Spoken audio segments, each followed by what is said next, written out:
Hey there, Tracy Noriega and Super Fresh Ganesh coming to you here on this Mindful Monday to talk to you about how meditation is the key to mindfulness. Do I want to say that? I guess I do. It's what came out of my mouth.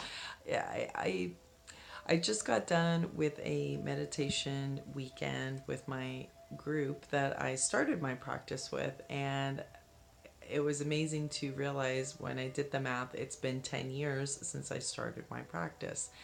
Now, that's not to say since I first started to ever meditate, it would be even longer than that, but to actually, I made a commitment to a meditation practice and to my teacher to stick with that practice. And here I am 10 years later. So I do say that knowingly that to be mindful, you have to have that ability to have that kind of making that space.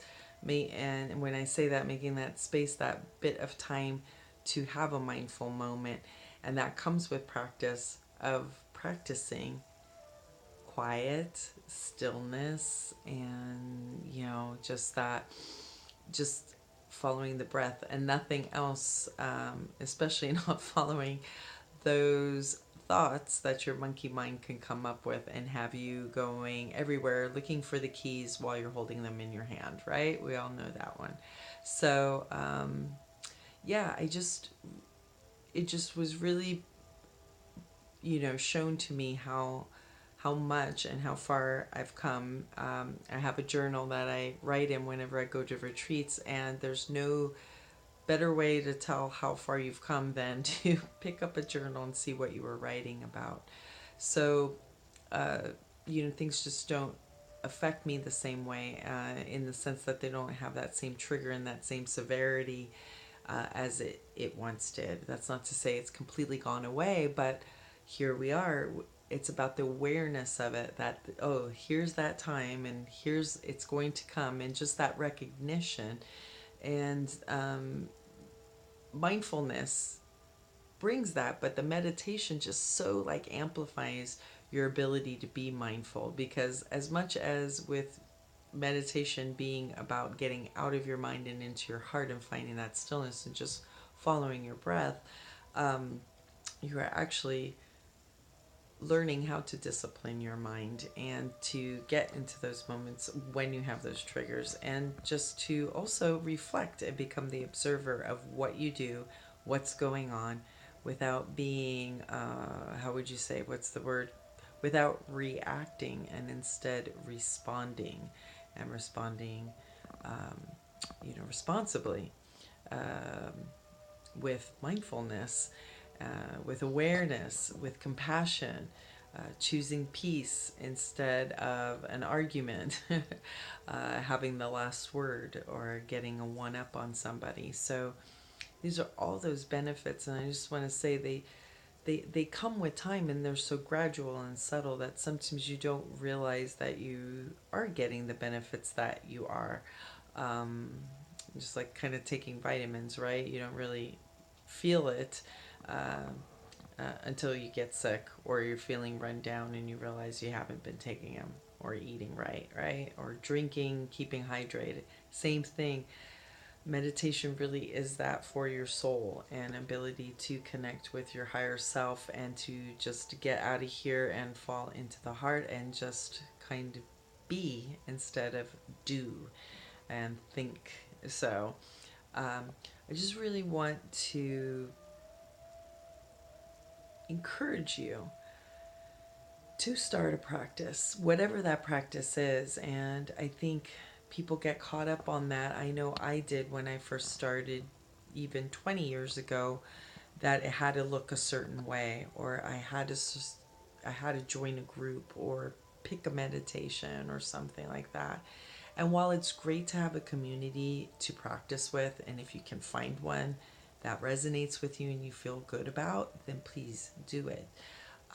It helps to have a community by all means.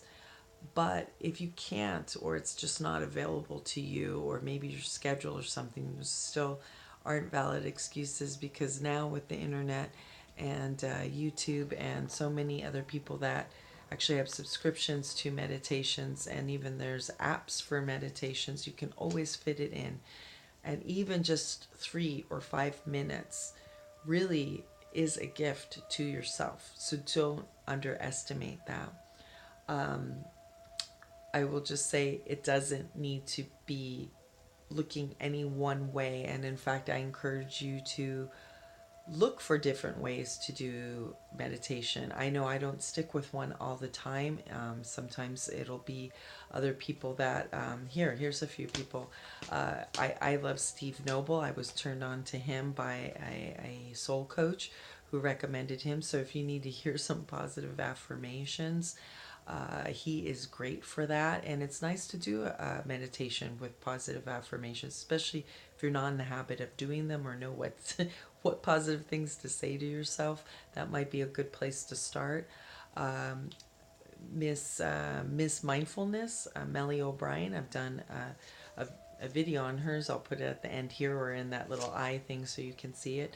She's great too. She is totally a mindfulness practitioner, and has some great videos and talks about mindfulness. So I highly suggest her. And let's see who else. Actualized.org. It's funny, I don't even know the guy's name. He's a bald dude, and I love him because he's straightforward. And, if you don't like F bombs or some things then like, avoid him. But if, maybe that would get you to do meditation. He is totally straightforward, and I love his approach. He's got lots of great content, and he's got a website, so he's on here too. I'll put the links to all these people down there. And of course, there's the godfather of mindfulness himself, John Kabat-Zinn, and his mindful based stress reduction, I don't know, academy research. I mean, it's a huge institution, and it's gone now into hospitals even and universities. He too is a great resource and place to start. And I love his book, and I did a video on that one too, on wherever you go, there you are. To get out of your head that meditation needs to be even sitting like a pretzel in front of an altar or a deity or anything. You can do it on a walk. You can do it while you're standing in line at the grocery store. You can do it while you're sitting in your car in traffic. So he's a great place to start too. You can even go to the library and check out his book if you don't want to commit to buying it. Okay, but I'm sure you will, as I have many copies that I've given away.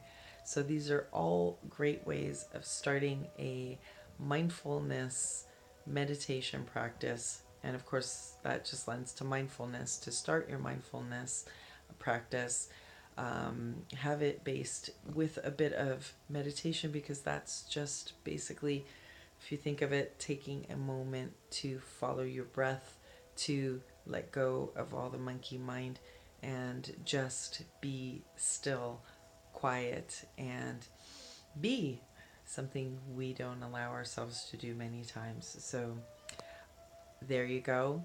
Go out and do it, and enjoy it, because it is fun. It will get to be fun, enjoyable, and you'll be grateful to yourself for having given the gift. All right, there you go. All right, wishing you tons of happiness, joy, love, peace, serenity, and prosperity. You guys take care, and see you next time. Please share, subscribe, and comment below. Cheers.